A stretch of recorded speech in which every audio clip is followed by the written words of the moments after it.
teman-teman semua. Jadi ada 9 per hari ini jenazah yang ditemukan ya, sampai dengan tadi malam. Memang tadi malam sampai tadi pagi ini tidak ada penemuan jenazah, bukan berarti tim tidak bekerja. Diputuskan mulai semalam sampai pagi ini fokus kepada pembersihan lokasi dan alat-alat berat masuk semua.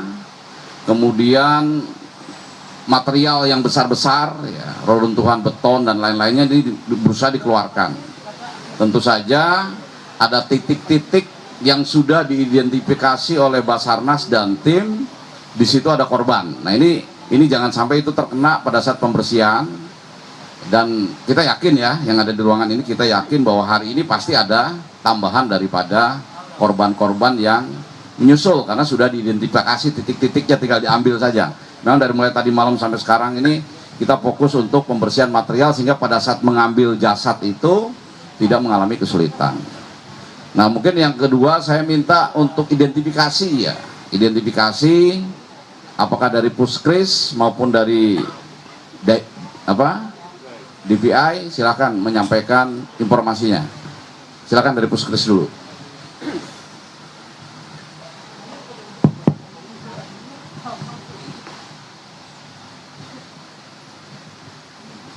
Terima kasih Pak Kabadan dan Pak Direktur Ops Basarnas dan Bapak-Bapak di rapat pagi hari ini.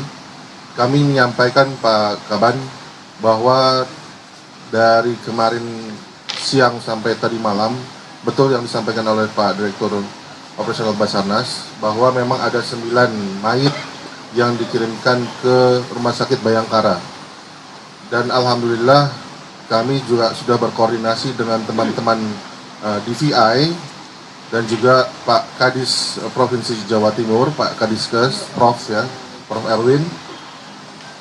Dan juga kemarin juga ditinjau oleh Bu Gup, Bu Hovifah.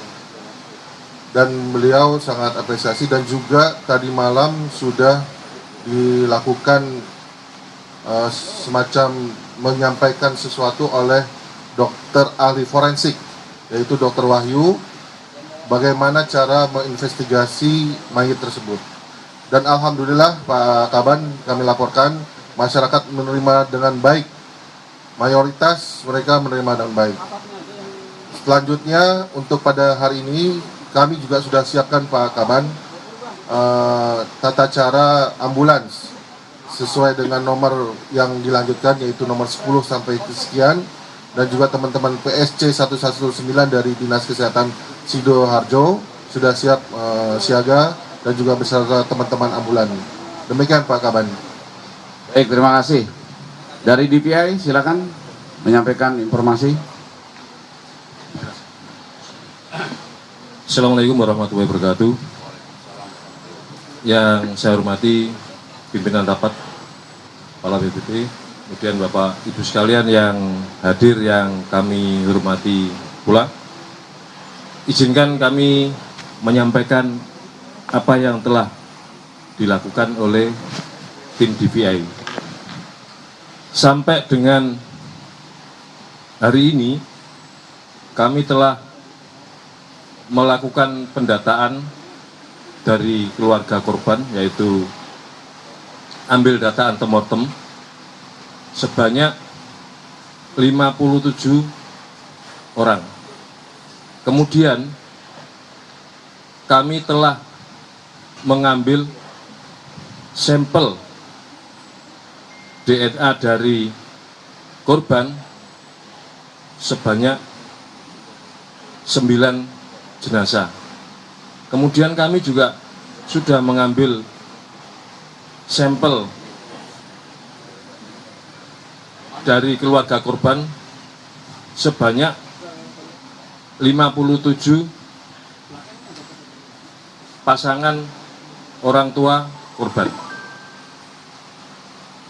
Kemudian sesuai dengan guideline DVI bahwa identifikasi yang tidak terbantahkan dan sah secara hukum ada primer dan ada sekunder.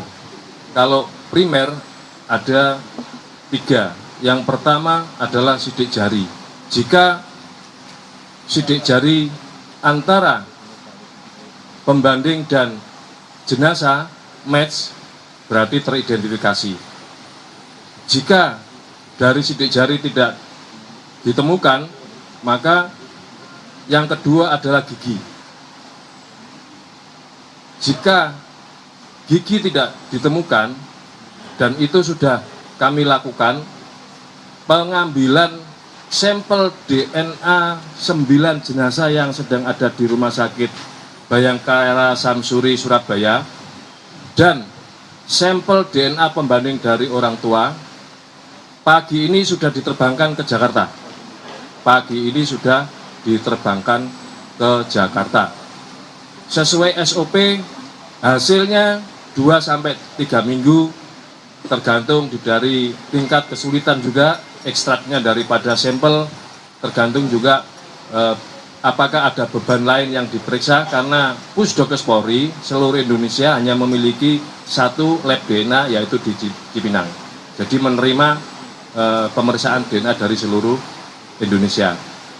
Kemudian yang kedua adalah guideline-nya sekunder. Sekunder ada 2. Jika didapatkan tanda-tanda medis yang ada di jenazah dibandingkan dengan tanda-tanda medis selama korban masih hidup yang kita dapat dari orang tua dan keluarga melalui data antemortem. Tetapi di dalam sekunder ini tidak bisa satu, harus ada tambahannya. Tambahannya adalah properti. Properti diantaranya akan digali dari pihak keluarga atau yang lainnya. Dalam hal ini, kalau di pondok tentunya pada saat itu keluarga tidak ada yang tahu. Jadi harapannya yang selamat akan memberikan keterangan bahwa menyaksikan rekannya atas nama si A menggunakan diantaranya songkok seperti apa, baju seperti apa, sarung seperti apa, bahkan sampai kepada merek, kemudian nomornya berapa, ukurannya berapa, dan lain sebagainya. Jika sekunder itu didapatkan 2, maka itu bisa dikatakan teridentifikasi. Untuk saat ini, setelah dilakukan identifikasi maraton, sudah selesai, dilanjutkan dengan rekonsiliasi.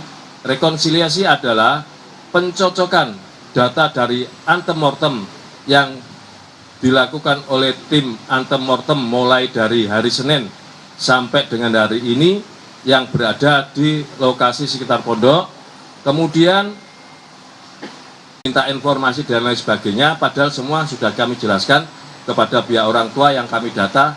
Kalau ada info apapun ada di lab group. Demikian kurang lebihnya, mohon maaf. Assalamualaikum warahmatullahi wabarakatuh.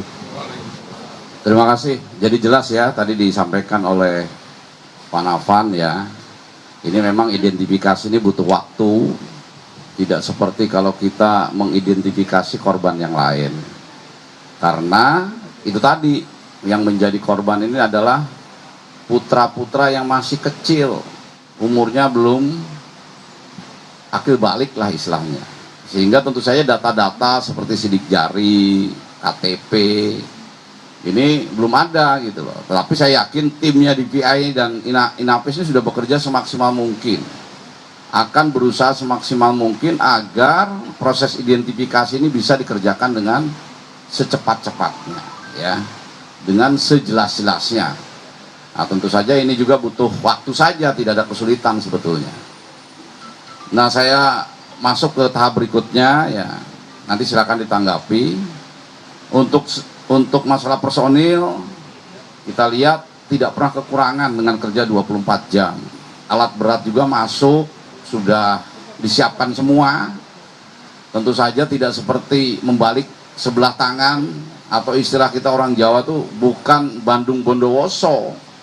Sehari bisa clear, sehari bisa tuntas. Ini kejadiannya menimpa bangunan yang cukup besar, materialnya cukup banyak. Nah, sehingga meskipun hari ke-6 ini tidak tuntas, maksudnya belum selesai, tapi bukan berarti tidak bisa diselesaikan dan tidak bekerja. Nah, mungkin yang ingin saya tekankan dalam kesempatan ini adalah terkait dengan psikososial kepada masyarakat yang keluarganya hilang. Ini sejak awal, ya, sejak hari pertama sudah diberikan pengertian. Setiap langkah berikutnya yang kita lakukan itu selalu dikomunikasikan dengan masyarakat atau ahli waris atau keluarganya yang menjadi korban. Dan rata-rata dengan komunikasi yang baik ini mereka menyadari dan selalu bekerja sama dengan kita. Tetapi dalam perkembangannya ada sedikit ya yang terjadi. Tadi disampaikan oleh Pak Nafan, oleh Pak Dirop. Ini justru keluarga-keluarga yang mengaku dekat, bukan keluarga inti, kakak, paman, sepupu yang datang kemudian hari, bukan dari hari pertama. Seolah-olah paling tahu terkait dengan musibah ini dan menuntut macam-macam. Tapi itu yang harus kita hadapi sebagai Satgas Penanggulangan Bencana. Nah, saya minta ini dibuat ya posko pengaduan terpadu. Nanti Pak Dandim, Pak Kapolres, Pemda, saya minta Pemda Sidoarjo, pemerintah provinsi, Jatim, ini melayani semua terkait dengan pertanyaan daripada masyarakat ini. Tentu saja tidak bisa dilayani semua keinginannya, kan kita negara hukum. Ada batas-batas yang boleh dan tidak boleh dilakukan. Nah, tolong ini dijelaskan dengan secara baik. Saya minta penjelasan kepada masyarakat, pos-pos pengaduan ini harus semakin lama semakin baik. Jangan sampai kita ini direcoki atau disibukkan hal-hal yang bukan berkaitan dengan pencarian pertolongan korban yang utama ini. Ya. Jadi siapapun dilayani, dan tadi ada usul dari Kalaksa BPBD pemerintah Provinsi Jawa Timur. Mungkin sekarang sebagian daripada korban kan setelah ditemukan langsung dibawa ke Rumah Sakit Bayangkara. Nah, supaya di sini juga bekerjanya tidak terganggu ya, oleh warga masyarakat yang tadi saya sebutkan, bukan keluarga inti, tetapi meminta penjelasan ya. Dan juga beberapa kali di-expose di media sosial oleh para media ini ya, seolah-olah di luar itu mencekam gitu loh, seolah-olah ada kelompok masyarakat yang menggeruduk, yang berusaha meminta ini supaya kerja lebih cepat. Padahal itu 1-2 orang. Di lapangan ini semuanya sedang bekerja dengan sebaik-baiknya. Kalau tidak bekerja dengan sebaik-baiknya, tidak ada yang ditemukan 2 hari ini sampai 9 jenazah. Dan hari ini juga akan kami pastikan, saya sebagai yang bertanggung jawab ya, Kepala BNPB, ini memastikan hari ini pasti akan ditemukan juga banyak jenazah, banyak jasad. Nah, mungkin ini yang saran dari Pak Gatot Subroto, Kalaksa, ini perlu kita sepakati. Iya, tolong nanti setelah ini mungkin beberapa keluarga di sana lebih nyaman. Di sana disiapkan tempat menunggu dan tenda yang lebih nyaman daripada posko ini. Ya, kalau kita mungkin yang penting bisa bekerja dengan sebaik-baiknya, tapi untuk warga masyarakat, apalagi yang keluarganya hilang, ini kita siapkan dengan maksimal. Dan yang berikutnya juga, tolong nanti dilaporkan ya dari pemerintah daerah, Kodim, Polres, mungkin dari pemerintah provinsi juga, terkait dengan logistik dan dukungan lainnya ya. Karena masyarakat yang mempunyai keluarga yang ditinggal ini kan sudah berhari-hari ini di sini, pasti 1-2 hari ini mereka tidak memikirkan dirinya, hanya memikirkan warga masyarakat yang masih hilang. Tapi seiring dengan berdirinya waktu, ini jangan juga sampai masalah logistik, makan, minum, air bersih dan lain-lainnya terabaikan. Ini menjadi satu bagian dari operasi keseluruhan dalam penanggulangan bencana. Sehingga jangan sampai ini yang hilang ditemukan semua, tapi masalah-masalah selanjutnya ini baru muncul. Nah, ini jangan sampai seperti itu, makanya dari sejak awal kita antisipasi betul itu. Itu ya, mungkin itu ya yang ingin kita sampaikan rapat kali ini, dan ini kita akan laksanakan setiap hari ya, sehingga kita progresnya setiap hari akan bisa diketahui oleh masyarakat, dan kita menjadi satu tim yang terpadu, tidak melihat dari mana latar belakangnya, tetapi kita semua sepakat bahwa dalam penanganan bencana di Sidoarjo ini bisa segera selesai dan semuanya tuntas, tidak ada permasalahan lanjutan dan semuanya bisa selesai sesuai dengan harapan.